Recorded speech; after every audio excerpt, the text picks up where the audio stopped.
WF representing Palace, so let's tell you about Palace. Rolling straight to the ceiling, crowns and crystals, top like journeys, dishing out malice. Hold up, South London's grandest, far from bandits. Anything earned for a goal of elevation, just passing the team over here might finish out. Bright future, we can't vanish. SE25 any day, that's sellers.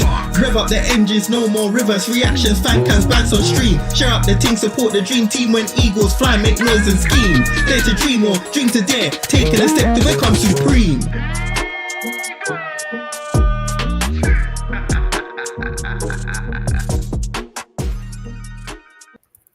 Yes, guys, welcome back to Eagle-Eyed Football and welcome back to another episode of TACT-EAGLE. For this episode, it's going to be Crystal Palace at home to Brentford on Sunday, 2 o'clock kickoff, as long as Dan's thumbnail is correct. Yeah, it is. Okay, just had to make sure. But looking forward to this game. But I am looking forward to this game. When was the last time we went to Sellers? I don't know why, but it feels like a while. But it has been a while because we've had quite a lot of away games over the Christmas period. I guess it would have been, obviously we had Chelsea, and then I think it was only Southampton before that until back to the end of December, to the beginning of December. So it's been a while. So we haven't actually been to Sellers that much this year, but I feel like this game's got a little bit more in it than at first glance. And I say that because of what happened first game of the season. I still now feel like we've been wronged in that game. Even though the rest of the year I apologise, I feel like it's time for some karma. Absolutely. And also as well, I don't know about you, JC, but I genuinely believe if that goal stood, because I think it was was it 1-1? It was... that would have made it 1-0. Oh, that would have made it 1-0. I genuinely think we would have gone on to win that game as well. Oh, yeah, we would have scored another goal in there.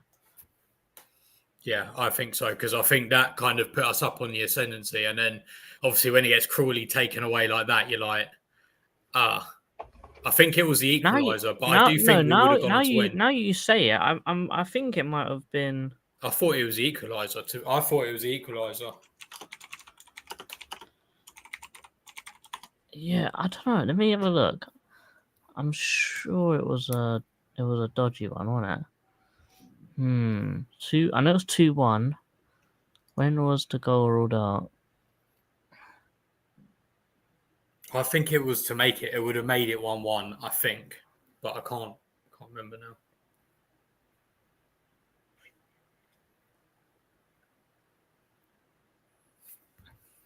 Yeah.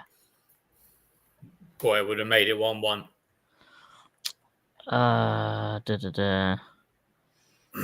Because I think Brentford definitely scored first. Corner. Yeah, that would have made it 1-1. And yeah, I genuinely believe to this day that we would have gone on to win that game. And I believe so. You could argue as well, maybe that would have been a good motivator to get the season on a good level. But, you know, it is what it is. But, Dan, I don't even ask you how you are. How's it going? Oh, yeah. Well, I guess we always have a chat before, don't we? Yeah, I'm good. Glad to be back doing TACT-EAGLE on its normal slot on a Tuesday. Yeah. And I'm looking for... I can't make this game, unfortunately, because I'm working. But you know what? I'm looking forward to this game because I think it can help us build on the West Ham game. That's what I'm thinking. But yeah. Anyway, how are you? Yeah, all good. I do think the West Ham game sort of builds a few good headaches to have. Like, do you play Kamada again? Because he played well. Like, does Nketiah get a shout to maybe start in one of those positions? He won't. But Nketiah gives himself a good, like, I wouldn't say a good reason to start, but I would say a good reason to get on maybe a little bit earlier than he has been because of his good cameos. Let's go into the comments quickly. The dog says, "How are we doing?" How you doing, mate? You good? Fine. Durfez, not bad. A bit tired after work. 14k steps. Jeez. 14k steps. That's good. Nice. Well done. That's a long day. Big up, Chairman. Big up, Chairman. Big up, Alex. Big up, Alex. Stockport, yeah, we were at home to Stockport. I forgot about that. I didn't go to that game. Big up, Rich. It says Brentford always scare me because I think only Forest is quicker in transition. We will talk about that. And Animal says evening. Animal. Rich says Kamada will be a conundrum this week. Brentford are very physical. Let's go into the predicted lineup, and I think we'll cover that a little bit more.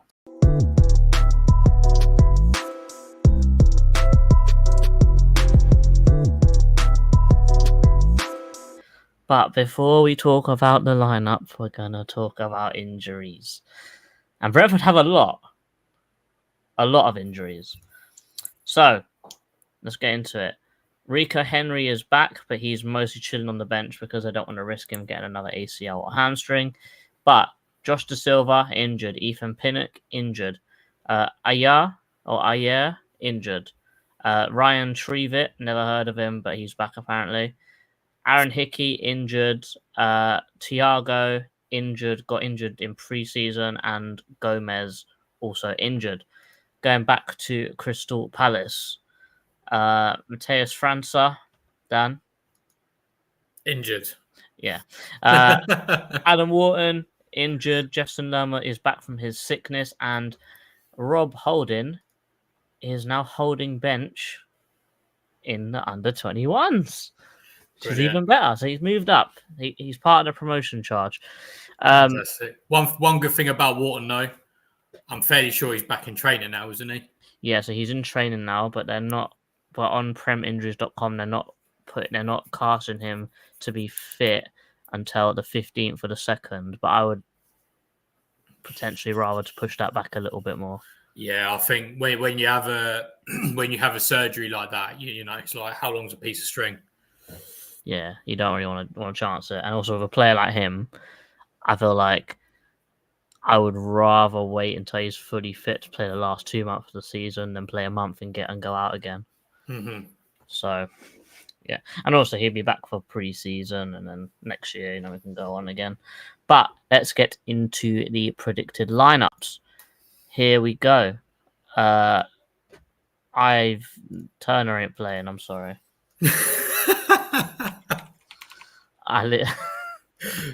That's from the Stockport game. Yeah. Okay. Let's get into the lineups. In goal, Hendinho's back. With Mitchell, Gay, Lacroix, Richards, Munoz at the back. In the middle, Hughes returns for his second start in a row now. And I've put Chet Decore in there instead of Daichi Kamada. Ebbs on the left. Sa on the right. JP Mateta up top. Rich said it a little bit earlier. I'm putting Decore in here for the fact that he's much more physical and these guys press. And they press very well.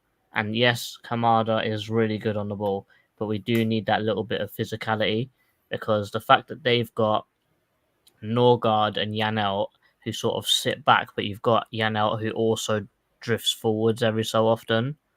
I do think that we're going to need that little bit extra physicality in the middle. Yes, Hughes is brilliant, and he could probably take on one of them, but the fact that he's probably got to deal with Damsgaard and Janelt as well, you know, it's going to be a tall order for Commander to do that. Obviously, it's a good option off the bench as well, but I do think that this is probably about time for Czech to start. This is the kind of games we need him for. And also, you know, Glas has sort of been hiding him and resting him for a while. So I think he should be fit by now to start games regularly. Dan, do you agree with this team or would you change it slightly? No, that's exactly what I went for. Mm-hmm. With their team, I've gone with the same team that they played against Liverpool because they still have injuries to certain players, but it's still not a bad team. So I've gone with Flecken in goal. He's started doing something a little bit different with Lewis Potter. So instead of playing him as a left winger, they're sort of playing him as a left wing back. But it seems to be working out very well for him with Van den Berg as centre back with Collins and Rorslev. You've got Janelt, Norgard and Damsgaard.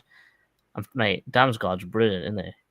He's got a Very good really bad hairline. He needs to go to Turkey, but his footballing ability is great. I don't know who this Yarmouk guy is too much.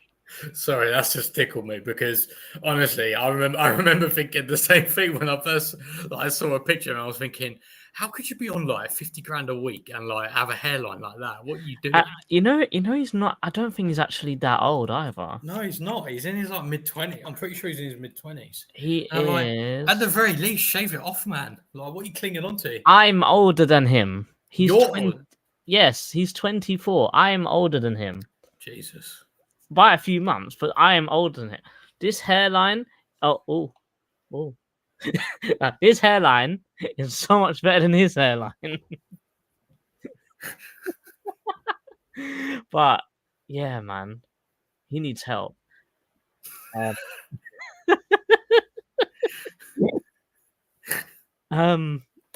yeah, Yarmouk, don't know too much about him. Has been starting quite a few games. I think it's really until Sharda comes back. So he is back, but just like gaining fitness. So he did play quite a few minutes in the last game, so we could actually see that instead.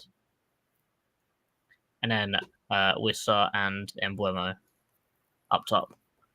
Dan, what are we saying?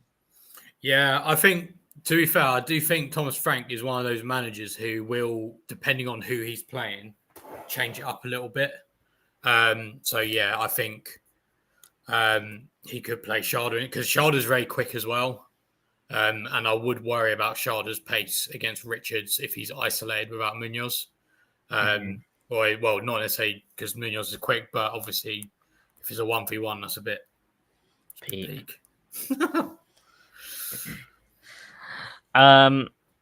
Yeah, I think that they, as Dan said, they are very good at changing the system as and when they see that, as and when Frank sees fit. So I think at the start of the season when they played against us, they actually played a back three, if I remember correctly. Yeah, and to be fair, from what I've seen, they'd still, and obviously I'll talk about it a bit later, but they still do often drop into a back five at certain points in defending.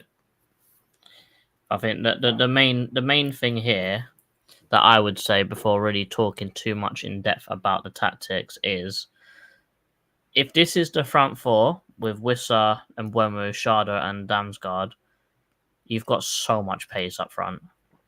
Like, so much pace. Yeah, and you've got... Yeah, I mean, because for me, like, Damsgaard is like the operator who like will find the players, and then Mbuemo, Wissa and Sharda, they're so quick. Pretty much. Let's do some more comments. Big up Sean, big up Damo. Water may return to training this week. Alex says, still baffling. They are legitimately better without Ivan Toney. Even peak Toney would bring this team down, I think. I don't think peak Toney would, because on his day, he's an amazing striker. But it happens quite often where a team will sell their best player, invest the money, and the whole team will become better afterwards. Like I still believe that a few years ago, when Portugal were playing, I always thought they were actually better when Ronaldo didn't play. Yeah, definitely. So I think it might. I wouldn't say it's the same. I'm not comparing them to Ronaldo. I'm just saying it's like the same thing, kind of. One thing I would say about for me personally about Brentford, I genuinely think they've got the best. I think they've got the best transfer, considering the resources they have. I think they've got the best transfer policy in the league for me. Like you look at their team from, I think it was last season when we played them. I think 8 of their players they bought before they got promoted to the Premier League, and obviously they were still doing very decently in the league. And also as well, they're a very good team. They let go of players at exactly the right time. So like maybe like a Toney where he's maybe a bit disruptive behind the scenes. Maybe then, that's then a good time to get rid of him because he's at peak value. They've gotten rid of him, and you said they've reinvested it in the right places, and they brought in some good players as well. Like Aaron Hickey, I think is a brilliant player. I know he's injured, but he's a brilliant player. I think Fabio Carvalho, he's had his injury problems as well, but again, he's another good player. Well, they brought that TACT-EAGLE to, I guess, replace Ivan Toney as a striker. Unfortunately, he got a really bad ACL in pre-season. Yeah. But I'm sure in his first, because I think that was his second game in pre-season, I'm almost positive that his first game in pre-season, he scored a hat-trick against someone.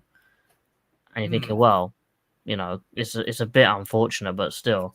I'm sure he scored some goals. I think it was a hat-trick, but I'm sure he scored some goals. Alex here says, Mbeumo and Damsgaard are both like 20-year-old. Both look 20 years older than they actually are. I don't know how Mbeumo is 24 as well. Yeah, that's the thing. They bought him from like a League Deux team.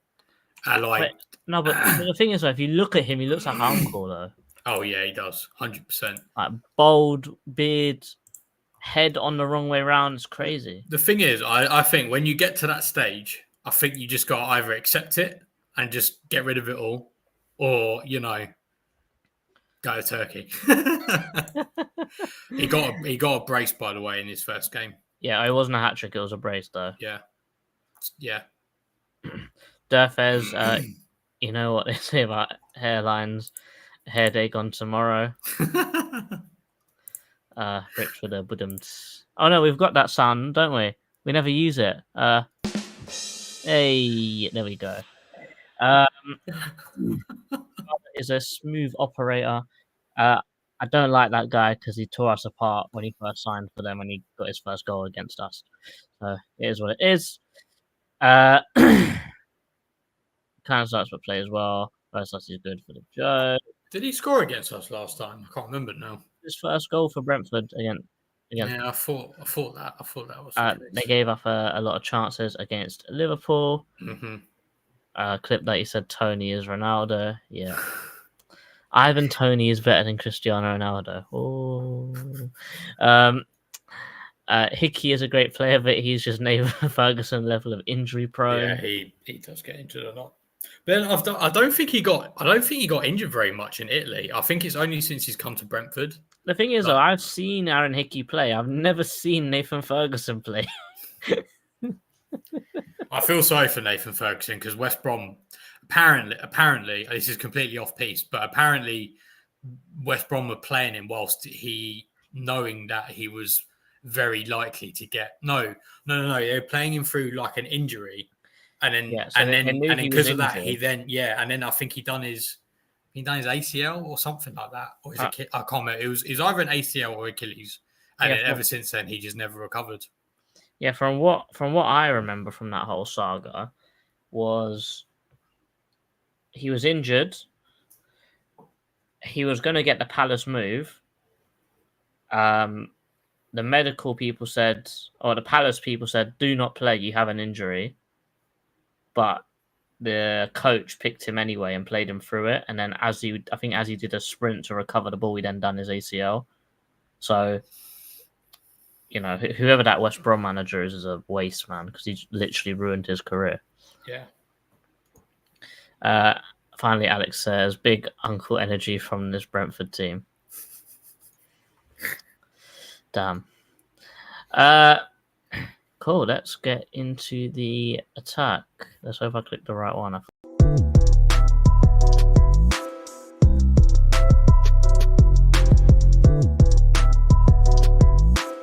Jeez. We got it right. The only thing to fail now is the outro, so let's just hope and pray it doesn't work. Because it only ever happens when I do it. It's never happened when Dan does it. It never happens when Rich does it. It never happens when Nikki does it. Anyway, we're getting sidetracked here. How do Brentford attack? Very quickly is the short answer, let's say. So they are a team that likes to cut through the lines and progress the ball from the back to the front as quickly as possible with the least amount of passes possible. So let's go into the board. I think first thing I'd like to say is that they prioritize wing play very, very heavily. So if you look at most of their heat maps, you're seeing this area and this area taking up most of all players, not just the wingers and the fullbacks. All players are drifting off the centre to go out wide to link up the play. Obviously, so for example, you'll see Sharda, Potter, and you see Wissa make the move over here. And because of that, you'll see Mbeumo make the move here. So you'll sort of see a movement like that if the ball is in this area. So all their players sort of converge on that end of the pitch where the ball is, so they can, I guess they'd smother the ball, try and put as many bodies around there as possible, try and make it an overload in Brentford's favour no matter where the ball is on the pitch. Yes, it is a very highly intensive way of playing, but Thomas Franks is one of the few managers in the league that uses 5 subs every game without fail. I think he's made one of the most substitutes in the whole league. I don't exactly know how many subs he's made, but I know he's made quite a lot. I'll tell you, he's made. Where is he? No, I won't, because I can't find him. He's made 83 subs apparently. That's a lot. Yeah. Out of interest, how many have we made?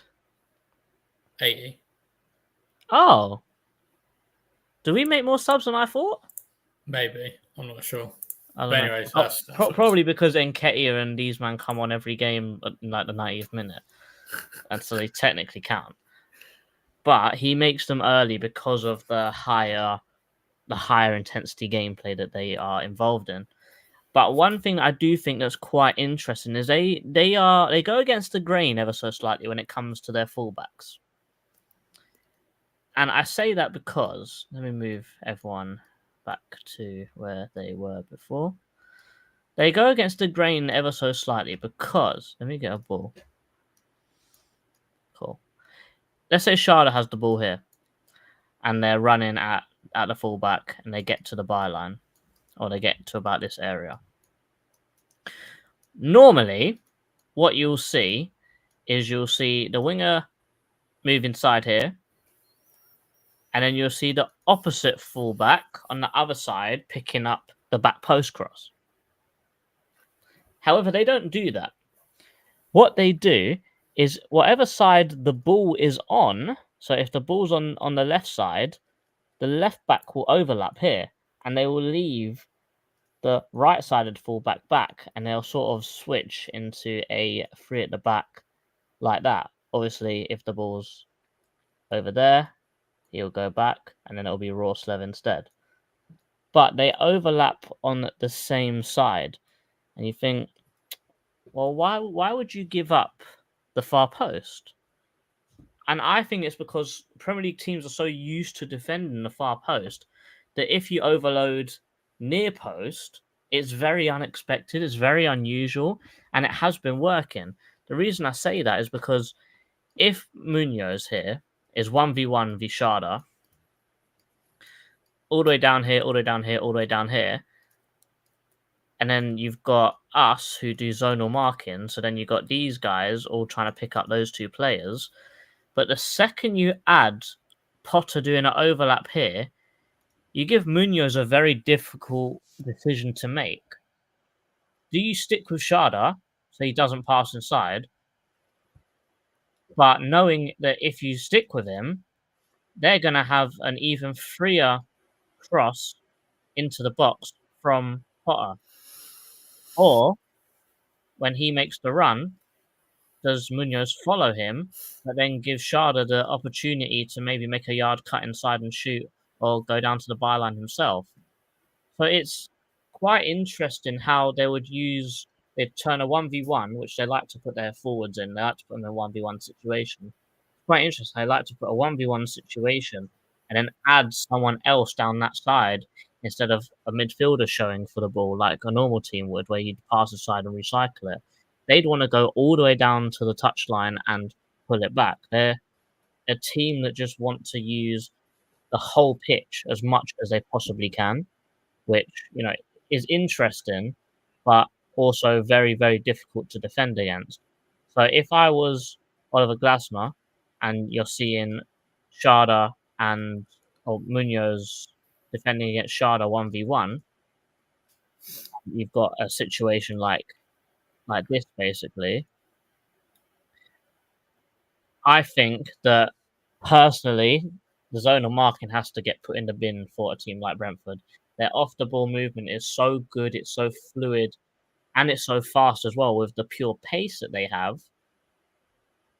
I think you need to put the zonal marking in the bin, if I'm really honest. The reason why I say that is because when Sharda makes the run here, I would like to see the Qua pick his man, Gay pick his man, midfielders pick his man, and then when that overlap comes, I would tell Munoz to vacate the space from Sharda, but Richards to push up. So then you'd have man-on-man everywhere around this part. And then you leave Mitchell, who is free, to, pick up that back post, depending on, if the midfielder makes a late run or they try and curve their run. So we would have a overload in our defending third, also with the goalkeeper as well. So if they cross in, he can come and collect, basically. But the reason why I think it's so good for a team like Brentford to do this is because even with 6 of their players here, they still have 4 back. And if we're going to defend, I guess, man for man with an extra man, they're going to still have an overload when it comes to their defending half as well. So it works both ways. They are a very progressive passing team as well, I think. So you'll see quite a few times where, they'll pass the ball, they'll be quite slow, they'll be quite laboured, and then very, very quickly there'll be like a switch that just gets turned on, and then they'll just sort of start flying up the pitch. Very similar to the pace that Aston Villa move around the pitch, really. It's quite amazing. Let me just move these people back. So, Collins and Vandenberg, not the best passers of the ball, but very, very solid centre-backs. The one that I'm sitting here, there's 2 players that really dictate play, in my opinion. But the one that dictates the play from the goalkeeper forward is Norgard. You'll see him drop into the back line to make it a 5 very often to pick up the ball from the goalkeeper to then turn and either pick a pass or dribble forwards and then pick a pass. He is unbelievable when it comes to passing. He's able to pick up the ball from the goalkeeper, take a few steps out, wait for a press, and then bang, pick a great pass through the lines. He can break the lines very easily in 1 or 2 touches and very quickly as well. And the second one, which really dictates the play, is Damsgaard. He's amazing at picking up the pocket in between the defenders and the midfielders. And the fact that he's so good at passing, and these guys, they look to run in behind with their pace. He's able to dictate the play, to play in behind, to allow Mbeumo to come short, play off of him, make a move, play, and then you got Whistler over there. Like, he's very good at dictating play, and he is probably the second guy that I would really be afraid of in their team. Quickly going on about other things which are a little bit more obvious that I'm sure that anyone could tell you about. Mbeumo, amazing. Very quick, very strong. He's a left footer. He's a left footer that plays on the right. Sharda is a right footer that plays on the left. So you know what I'm going to say. They are cut-in merchants. Just defend. Stay tight. Stay narrow. Yes, Mbeumo's still got a good right foot to then hook the ball around and cross it in. But I would rather Mark to defend the cut-in more than the overlap or go down the outside, I would say. Purely because Mark got done by that at the start of the season where he cut in and shot. So Very good. He's a very good player. Same thing with Sharda. Just don't allow them to cut inside, basically. Also, another thing with Thomas Frank as well, with Norgard here. If we are, I guess, marking up really well and there's no easy out, that Thomas Frank isn't afraid to go long ball either. He's very comfortable with playing against a team like us. So, let's say we're here. He's very comfortable playing against a team like us. If we've got a really high line and you've got pace like this, he will very happily drop the ball over the top and create a shooting opportunity just like this. Anything else? Anything else? No, not really. Just, I think we need to be very on our game, very good defensively, and I wouldn't say lucky, but I think we have been underestimating ourselves. We have been very solid defensively because they are so good on the transition when they win the ball during their press and they're able to counterattack quickly like this. They're very vulnerable the other way around, I would say. But that is all for how we attack. Any questions, mate? Nice. The only thing I was wondering, do you not think Saar would help help overlap on that left-hand side? Or would you prefer to keep him higher up the pitch and then allow Richards and Munoz to go 1v1? I don't know. I think because they also play a high line and they haven't got very quick centre backs, I would rather Saar be utilised in a counter-attacking way rather than a defending way. Because obviously he is unbelievably fast, but I think he would be better going forwards basically than like defending. So I know he can do the defensive part, but I think that we'll get more use out of him going forwards. And also I think if you've got a threat like him with the pace they have, or he has, that's going to push their back line a few yards back, which means we can push our back line a few yards forwards. Mm-hmm. And also when, I don't know, Potter goes, and bear in mind Potter's not a left back, he's a winger that's playing at left back. He's probably not going to be confident to defend one-on-one with him, so he's probably going to like humble himself and not push up as much as he might if he's playing against someone else that hasn't got as much speed as him. So that's what I would say. Okay, yeah, that makes sense. Quickly into some comments. Nikki doesn't click the outro.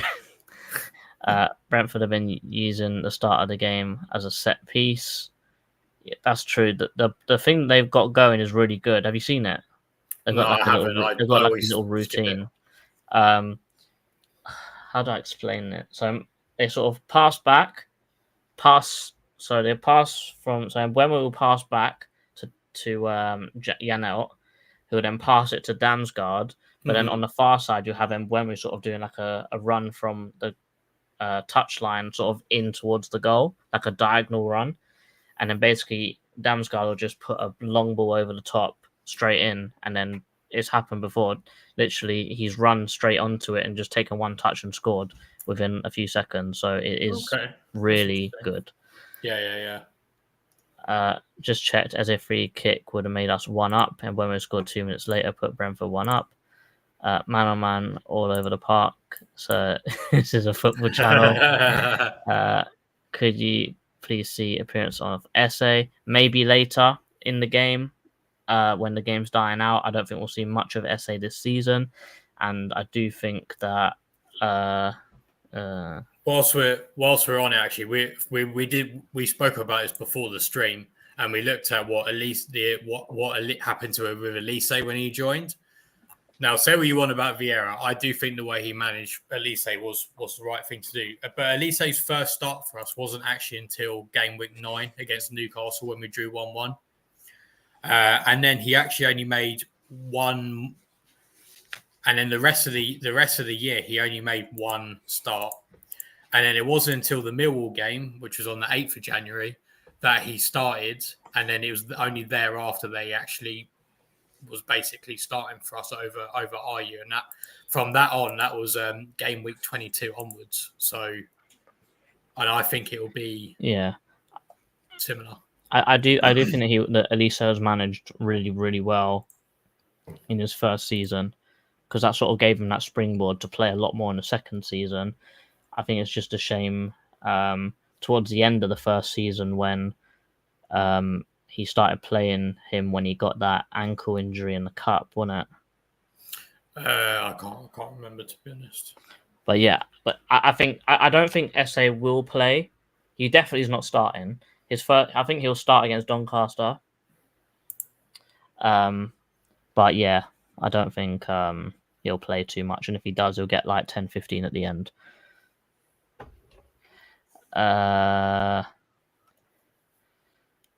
Over under SA on Sunday. Alex says 0 minutes for SA on Saturday. Wink, wink. Brentford is a tough first game to bring SA in. John Slarko seems not to age. Has JC been giving John some of his Ray nephew overproof rum? I don't know. Over 0 given Brentford's intensity. Cool. Dan, do you want to take us through how they defend and how we should attack them? Come on then.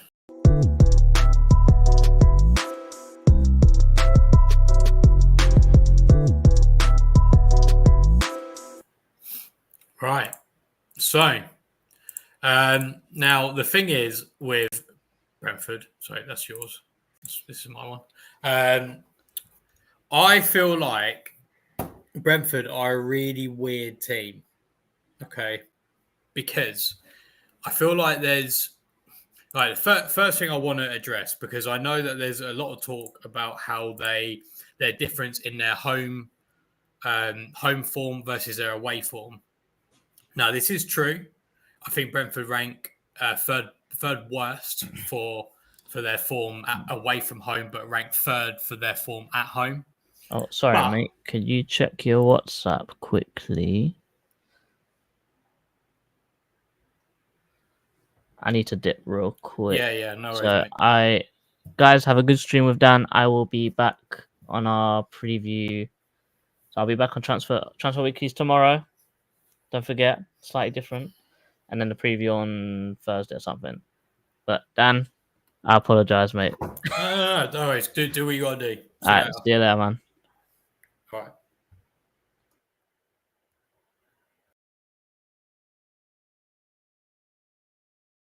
Right.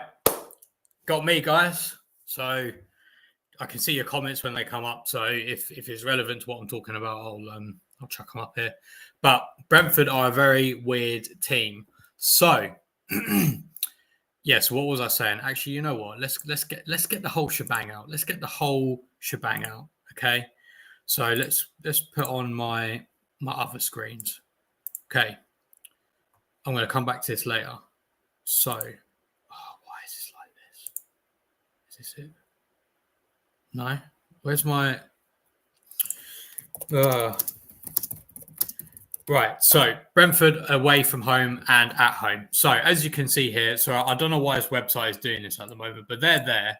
They rank third in terms of their home form, but they rank 18th for their away form. Okay. No, and I realize I haven't put that on there. Sorry. There you go. So they're third for their home form, 18th for their away form. Now I kind of thought, well, why is this doing this? Well, actually, I think one of the reasons for this, and this is reflected in the stats as well, like they rank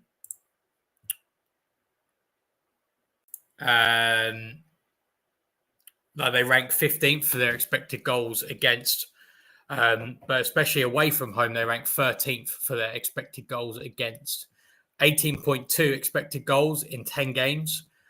Now, the only reason they're that high up the table is just because other teams around them have actually played more away games than they have. I think they've only played 10 away games. So, well, it says it there. But yeah, they've only played 10 away games compared to some other teams down the bottom. Now, as well, they also they concede the most shots of any team in the league. But, now this is the but, they rank third best in terms of the average amount of expected goals per shot they concede. So, to me, that sounds like, because obviously if they were a team that always concedes from like a counter attack, they would have a really high they'll have a very high expected goals per shot conceded, but they don't, which I find is very odd. And actually, I think the secret lies. That's a bit personal. I think the secret actually lies in the into the previous page that I had up before, which was here. So it's actually on this page. So Brentford have taken a lead 20 times in the league this season in the 22 games that they've played. So on average, about one per game. And you can see the difference in the home and away. So at home, in 12 games played, they've taken the lead 15 times. Obviously, they can take the lead more than once per game, which is more than Arsenal. It's the most of any team in the league, even in terms of a per game base. Obviously, I know, like, if you're like an Arsenal or a Liverpool, obviously, I know you probably don't concede as much, so therefore you don't concede equalisers, but you get what I mean. Brentford, again, take the lead away from home. Only 5 goals that have taken the lead away from home in the 10 games that they've played, which is one of the worst in the league. And I see the same again. I did double check this. I'm not going to put this up there, but on Transfermarkt, it's the same on there too. So in terms of times they have been leading, again, Brentford away from home just 5 times. And then at home, where are they? Is 9 times. And on those 9 times, they've gone on to win 7 of them and have only dropped points in the other 2. One was a draw, one was a loss.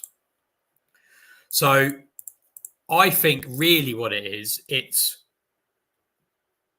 Brentford when they've taken the lead versus when they're losing. So what JC was saying earlier about how attacking they are and how they like to, even from, and also like Durfers was saying, like, from the beginning, they like to get the ball long into this area. And like, we know they've conceded a lot of early goals as well. I think it's more of a game. They're more of like a game state sort of team, if that makes sense. So as in, like, depends whether they're winning or losing or whatever. So what do I think they do then? Now, I'm not going to spend loads of time because they don't really defend exactly what they don't defend any differently to how they did earlier on the season or really last season. But the long and short of it is that let's say they have taken the lead. Generally, what you will see then is, let's chuck all our players sort of like up here somewhere, blah, blah, blah, something like that. Let's say it's something like that. Generally, when the other team is in a low block, what you'll see is, so in a low block, when they're attacking, you'll see Brentford in a low block. One of the midfielders will drop, generally to make a back 5 in this low block. You'll then see a midfield of like 4. To be honest, it's very similar to what you see us defending.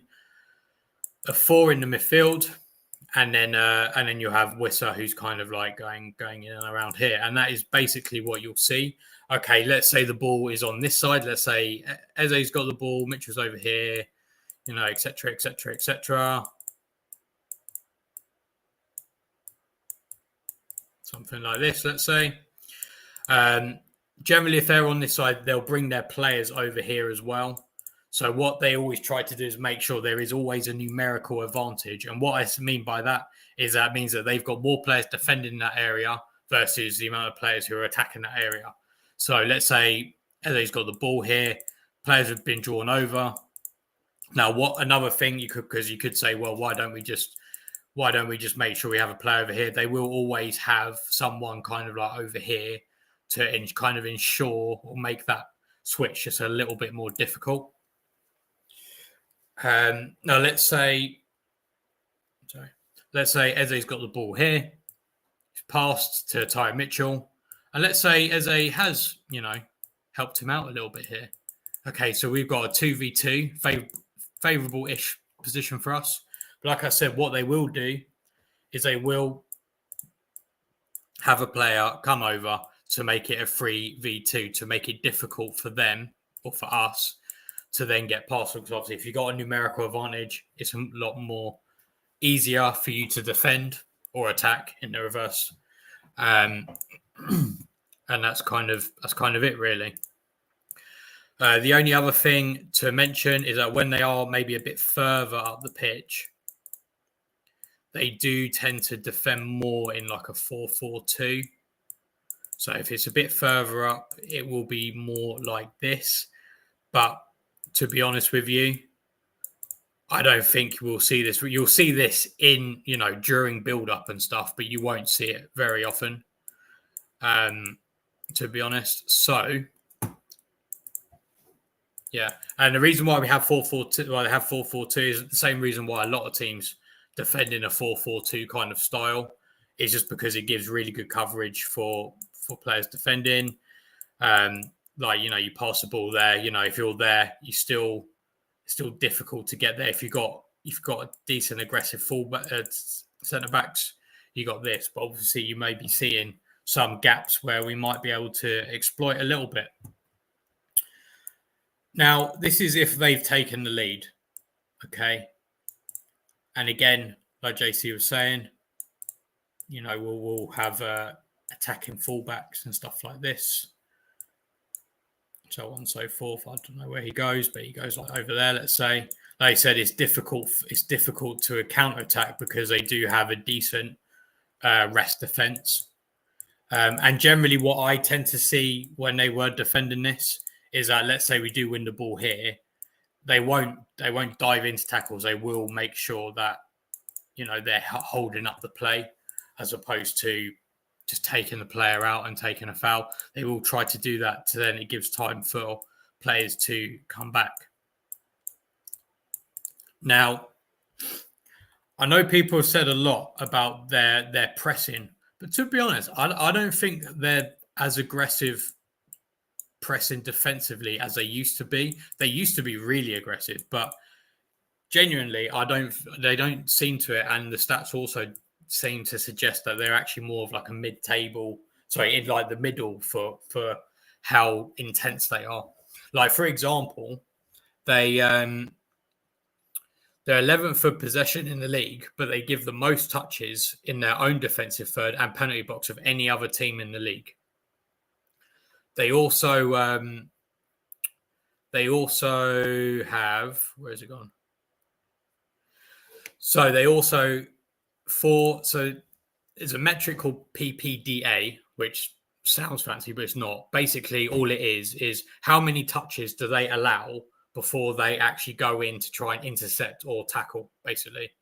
And again, for that, in terms of the amount of touches that they allow, so like, let's say we are around here and they're in that 4-4-2 or whatever. Let's say, like, they'll allow more of these touches. They'll allow blah, blah, blah, this player to have this time on the ball, whatever, before they then actually come in to tackle. Now, the exception to this is when, say, a team has got a goal kick. That's the only time I've really seen really intense, consistent pressing. And when I say consistent, you'll see what I mean in a minute. But let's say it's like this or whatever, something like that. Okay.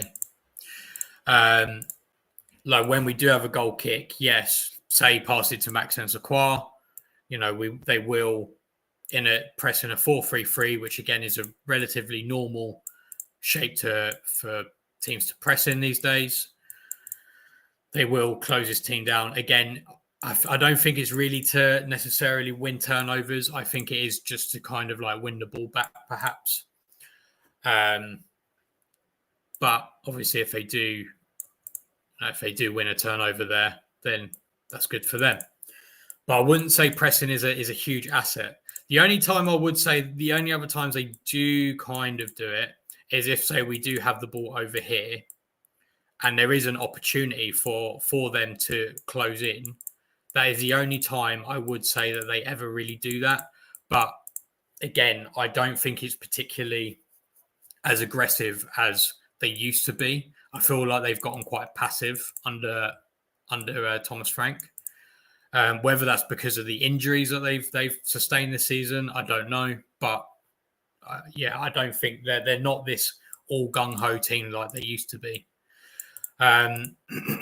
That said, though, they are still a physical team. So I've got them. They rank 4th for the aerial duel win percentage in the Premier League, 52.7%. And all of their centre backs have an aerial duel win percentage of over 50%. And you're probably thinking, well, why do they do this? Why have they become so passive then? What's their kind of goal? I think their goal is to actually score first and allow shots, and that's why their XG is so high. But the average per shot is so low. And yes, Durf is that's exactly it. It's passes per defensive actions. So yeah, if they're if they're mucking around with the ball, and before they make a tackle, it could be quite low. Say a high pressing team would be quite high. Low pressing team wouldn't be so high. Is it reflective of Scandinavian football? To be honest, I don't watch loads of Scandinavian football. I would say it's very driven by stats. Very, very driven by stats. Like when they work the ball into areas that statistically XG thinks if you have a shot there would be a good place to have a shot, which to be fair is, to be honest, that is where most people would think a shot should be. But another thing that I think as well is that, okay, let's say they are winning whatever, and they're in there for, they're 5-4-1, wherever it is. Now, why do they allow so many shots? Because it seems like it is part of their plan. Now, I think the reason why is because what they do, and this is kind of like, this is something that, funny enough, Sean Dyche was actually very thankful before XG was refined a bit better, because Burnley used to always outperform their expected goals against. And the reason why that was because the models back then were a lot more primitive and didn't take into account like defenders being in the way. So let's say they've got so many players here, right? Like if you've got, let's say JP does get the ball here, for example. Sorry, let me just chop this guy back. Let's say that he does win the ball there. If he gets the ball in that position, Collins and whoever's defending there, they're going to be trying to get in the way of that shot. Okay. So, and then I think where they back themselves as well is that they back Flecken to, I think they back Flecken to make these saves. I know last season he had a really shit season. Sorry, bad season. Damn, it's not 9 o'clock. He had a really bad season. But this season, he is saving statistically what he should be saving. And I think what they're basically saying is if they get through these bodies, they're then going to back Flecken to then save this shot, basically. And I think that kind of shows in the stats as well. So, for example, okay. Brentford have conceded 412 shots this season, okay? Which is a lot. For comparison, we've conceded 284, but they've conceded 412, okay? Now, if you look at the goalkeeping, Brentford goalkeepers this season, which is mostly Flecken, but I don't think he's played every game this season. They've made 101 saves, so we can take 101 off that. So that's what 313, 313 shots they get through. Now let's look at the amount of blocks that they make on shots. If you make the amount of blocks on shots, Brentford have made 282 shots. So really, basically, anyone that does get through, actually, it sounds really dumb to say and really obvious, but like obviously, if the goalkeeper don't save it, then obviously it goes in. But my point I'm trying to say is they use their defenders to allow shots because they back themselves to block it and then back Flecken to then do it. Because if you actually look at the amount of goals they conceded, I know they have conceded a lot of goals this season, but when you take that as a percentage, it's not that high in terms of the amount of shots they concede. So they conceded 39 goals this season. So if you do 39 as a percentage, that's less than 10% of those shots have actually ended up in a goal. Which, if that was the same amount of shot volume for like Southampton, they'd be conceding like 9 every week. I mean, to be fair, it does feel like they concede 9 every week, but that's besides the point. Yeah, and that's kind of it, really. So how can we kind of attack this? So firstly, I think the main thing is actually try not to concede, because if they do concede, then that's when they'll start dropping in this like ridiculous low block. So if we can try and, stave them off, let's say, they've got their players up here doing their thing. And I've got slightly different players and stuff.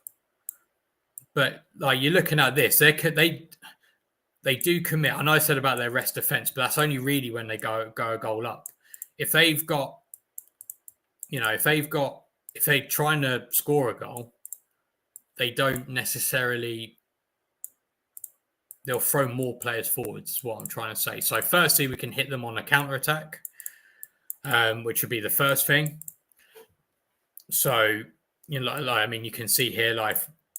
If we keep, say, Sarr up or something like that, maybe defend a bit more narrow, maybe have Eze dropping back a little bit, so on and so forth, then, you've got a lot of space here for us to work with. And then, if you play your cards right, you have a good chance, like we did against West Ham. Now, in terms of their mid-block shape, so it was a 4-4-2. Yeah, 4-4-2. So let's say they are lined up like this. I mean, 4-4-2s are good generally for courage and good for like zonal sort of, marking and stuff like that. They do obviously have these gaps in behind, and they've obviously got space out wide. So if we time it right and we find them in this position, perhaps we could, don't know, if we play our cards right, ping a ball over here, perhaps it looks more like this, and perhaps Sarr's making a run through. They will play a high line in this particular situation. Finally, if they are in this back five, one thing I do notice actually, and I think this is a bit of a flaw of theirs, in my opinion, is that even though they do drop into this 5 or whatever it is, one thing I do notice, which is quite key, is the 4 in front of them. So these 4 in front are a flat 4, but let's say there's no way through here. Let's just say there's no way through here. They're closing all these passing lanes down. Mateta's being man marked, so on and so forth. Mitchell isn't really on because by the time the pass gets there, he'll close him down and so on and so forth. Whatever. And let's say we do go back. One thing I do notice is that when that happens, that shouldn't be that way around. I notice that the wide ones do seem to push forwards to try and push the opposing team out. Now, this is to try and close a thing. So then, Gay has to turn, for example, Gay would have to go back, pass it back. And then, by that time, you're much further away from goal. But if you time this right, Okay, and this is something I saw Newcastle doing against them. If you time this right, so let's say there is no way through, or let's say we're playing a trap. Let's say that maybe the Qua pushes up a little bit, pass it to the Qua, and then they've pushed out. You then suddenly just got a little gaps here and there, which if you're smart about it, you could pull into these gaps, fire a pass in, and then suddenly you're breaking a line, and then you're potentially got a route on to goal.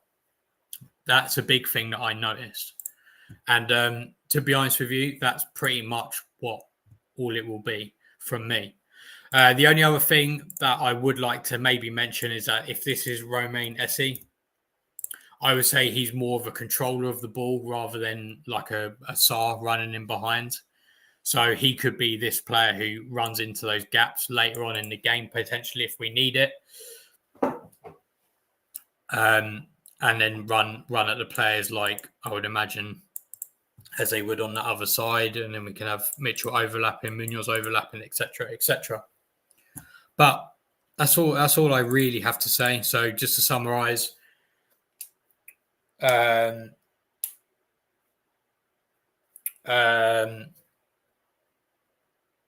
so I know it sounds really silly, but make sure we don't concede early on and make sure we don't concede first.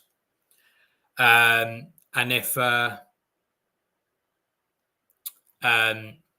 I've just seen your comment. And then and I think when they're in the mid block, they're in like a 4-4-2. So there are gaps there that we can exploit. If we're clever, dropping into the spaces between the lines of pressure, we can turn and face their goal. And equally, even in their low block, I think there are ways we can exploit it. So when they do push out, there will be spaces on the sides there, and we'll be able to, exploit those spaces, potentially pull players out of position, and then, then we're good. Right, I'm going to go through some comments. I've been seeing them as they've come along. But yeah, I think people see their defensive players look slow, but they really aren't. Case in point, I think Collins is a good player, and you're right. They're not slow. Like they're not the kind of players who I would specifically say, play a long ball and then try to just do them with pace. I wouldn't say that. Yeah, I know it was it was a silly thing to say, but you know what I mean. Basically, they'll try to block it. If I don't block it, they'll back Flecken. Because also Flecken as well, actually. I didn't say this earlier. Flecken, when he was in Germany, actually had a positive save, like the stat for saving, which is post shots expected goals. He had a positive not every season, but every season bar one of the 5 he had at Freiburg. So shot stopper wise, definitely they back him. And to be fair, this season he's pretty much on 0. So no, it's all good, Alex. It's all taken in banner. And to be fair, it was it was a dumb thing to say. So so 1 shot in 15, not saved as low block, 6.6 against. No wonder they're happy. Yeah, exactly. And the thing is as well, when they have so many players, that's what I mean. Like the average expected goals they concede per shot really is 0.0. I'll write down 0.09, which as I said is a joint 3rd best in the league, only bettered by Liverpool and Nottingham Forest. So suppose shot on target isn't safe. I think Dan's suggesting their defence. Yeah, exactly. They'll try to block any shots and then they'll back Flecken. We need to be on our game all over. Back 3 need to be on it. Wing backs need to be productive and they'll be busy in the midfield. Yeah, absolutely. And to be honest, like I said at the beginning, I think Thomas Frank is a very variable manager. I think he will change things up ever so slightly game on game. And it really wouldn't surprise me to see them perhaps pushing a player into midfield to try and break our midfield a little bit, to try and push, say, like a 3 versus R2. And I think maybe that is somewhere that they could get some joy, and so on and so forth. But yeah. Anyways, thanks all for watching. Your watching is always very much appreciated. So me and JC appreciate it very much. We enjoyed doing these, and you guys give us a reason to do that. So thank you very much. Well, anyways, we'll hopefully we'll beat Brentford. I don't know when the other streams are happening this week, but stay tuned. I'm sure we'll do a preview and obviously a review thereafter. But yeah, anyways, the only thing to say really is up the Palace. Eagles.